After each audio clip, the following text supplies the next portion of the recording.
Today I'll be discussing the philosopher George Berkeley, and just kind of explaining his philosophy behind it.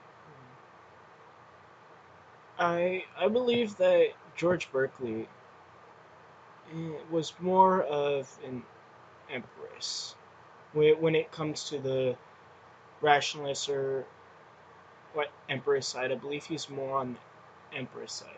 Like he is an empress. It matters through perception. That's where he gets a lot of his views, which empiricism is mainly based off of our senses, gaining knowledge through our senses. But when it comes to Berkeley, he kind of takes it to a different level than Plato, Socrates, Aristotle, and even uh, Descartes. It's he he's an immaterialist, as you could as a word to say, kind of describe him. That he believes that there's no matter, that there's only ideas, and those ideas don't prove that they exist outside of our minds. And it's it's interesting with Berkeley, and it kind of grabs my eye because of the movie The Matrix, where when they're in the Matrix, it's essentially just ideas. It's it's a program with ideas and that all complex thing with whatever Matrix was trying to accomplish. But it really makes you think with Berkeley really made you think with it because he really wanted to get the idea of God back into science. He was an angelic, he was a bishop, which is regarding the Catholic Church is generally higher status in the church.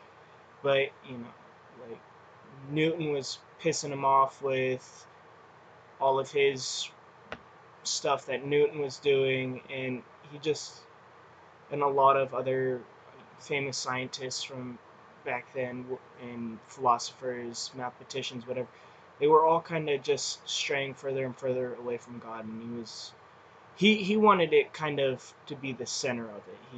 Something where nothing happens without God, um, in his eyes, and he wanted to make sure he wanted to show that no, this material world, as you can call it, is just it, it it's just an idea. It's not real, and he wanted to emphasize, God is real, and we're on a mission to and kind of say, we're on a mission to, save the idea of God. Um,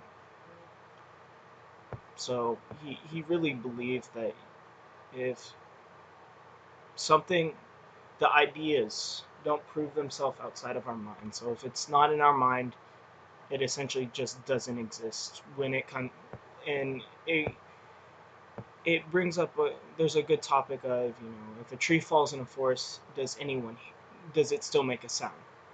Or if a tree falls in a forest and no one's around to hear it, does it still make a sound?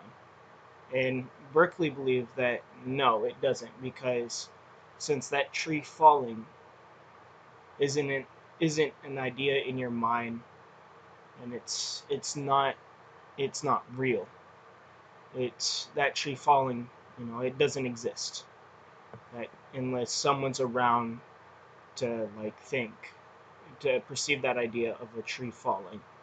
So I Berkeley was definitely an interesting philosopher, and he just it's definitely he was a confusing philosopher because of that immaterialist view of that philosophy where if I'm touching this, or I'm touching my desk, or I'm touching whatever. It's only the idea of touching that. When in life, I can feel it. It's perceived that way, through the five senses and yada yada. There is matter. You can't create matter. You can't destroy matter. Like, it's there. It will always be here. It just transforms into a different form of matter.